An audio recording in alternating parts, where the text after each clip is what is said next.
नमो बुद्धाय मित्रांनो, आपल्या सर्वांचे आपल्या मनपसंत चॅनल मनशांतीवर स्वागत आहे. आपण भारतरत्न बोधिसत्व डॉक्टर बाबासाहेब आंबेडकर लिखित भगवान बुद्ध आणि त्यांचा धम्म ह्या पवित्र ग्रंथाचे वाचन करीत आहोत. चला तर सुरू करूया आजच्या वाचनाला. भगवंतांची मानवता. उपभाग 1. करुणा महाकारुणिकता. एकदा तथागतांचे श्रावस्तीमध्ये वास्तव्य होते. तेव्हा काही भिक्षूंनी त्यांच्याकडे येऊन तक्रार केली की त्यांच्या ध्यानधारणेत काही देवगण सतत उपद्रव करीत असतात. ह्या त्यांच्या अडचणी ऐकून घेतल्यावर तथागतांनी त्यांना खालीलप्रमाणे उपदेश केला. जो परमार्थ विषयात कुशल आहे, जो शांतीपदाची आकांक्षा करीत आहे, त्याने असे वागले पाहिजे. तो समर्थ, न्यायी, सुवच तसेच मृदू आणि विनम्र असला पाहिजे. तो संतुष्ट असला पाहिजे. त्याच्या गरजा अधिक असू नयेत. त्यावर जास्त जबाबदाऱ्या नसाव्यात. त्याची जीवनवृत्ती म्हणजे जीविका साधी असावी. तो इंद्रिय निग्रही व विवेकी असला पाहिजे. त्याने ज्ञानी असले पाहिजे, दूरदर्शी असले पाहिजे, उद्धट असता कामा नये. त्याला कुटुंब परिवाराची तसेच इतर गृहस्थ जनांची आसक्ती असू नये. सुज्ञ जन नावे ठेवतील अशा क्षुल्लक गोष्टींचा देखील नाद त्याने धरू नये. सर्वांचे मंगल हो, सर्वांचे कुशल हो, सर्वांची हृदये निरामय हो, अशी इच्छा त्याने धारण केली पाहिजे. कसेही प्राणी मात्र असोत, सबल किंवा दुर्बल, उंच किंवा ठेंगणे, सुदृढ किंवा मध्यम, मोठे किंवा लहान, कोणतेही प्राणी असोत, दृश्य किंवा अदृश्य, दूरस्थ किंवा निकटस्थ, जात म्हणजे जन्म झालेले किंवा अजात म्हणजे जन्म होणार आहे ते, सर्व प्राणी मात्र सुखी होवोत. कोणी कुणास फसवू नये, कुणाचीही घृणा करू नये, कुणाचाही द्वेष करू नये किंवा कोणी कुणाचेच अनिष्ट चिंतू नये. आपले प्राणपणाला लावून माता आपल्या एकमेव अपत्याला जशी जपते तशीच त्याने सर्व माणसांविषयी व प्राणीमात्रांबद्दल भावना बाळगली पाहिजे.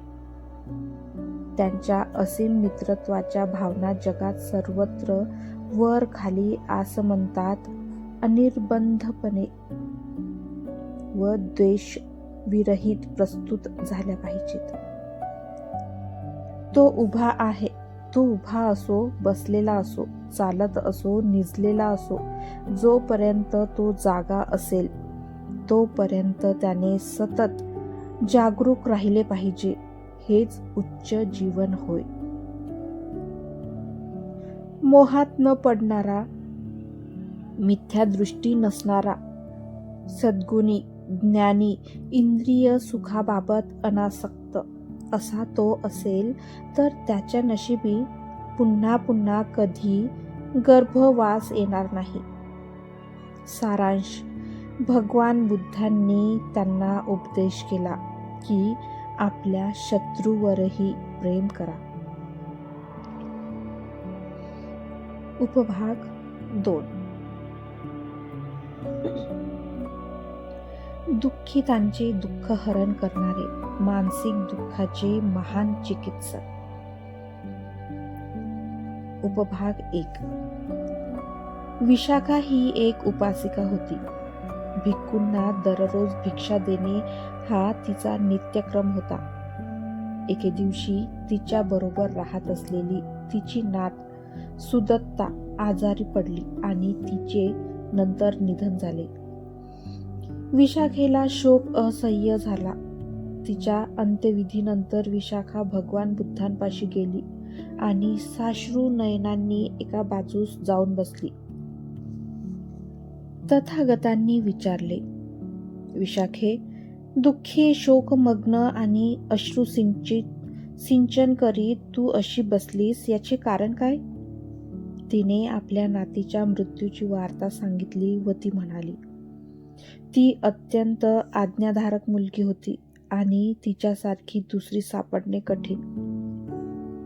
विशाखे, श्रावस्तीमध्ये एकूण किती मुली असतील? भगवान, लोक म्हणतात कित्येक लक्ष असतील. ह्या सर्व तुझ्या नातीसारख्या असत्या तर त्यांच्यावर तू प्रेम केले नसतेस का? भगवान, खात्रीने केले असते.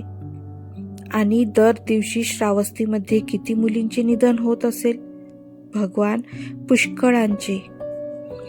मग कुणासाठी तरी शोक केल्या वाचून तुझा एक क्षणही सुना गेला नसता ना? भगवान, खरे आहे. तर काय तू दिवसरात्र रडतच राहणार आहे? भगवान, आपण ठीक सांगितले, समजले मला. तर मग आता शोक पुरे. मित्रांनो, आजचे वाचन आज आपण इथेच थांबवूया. धन्यवाद.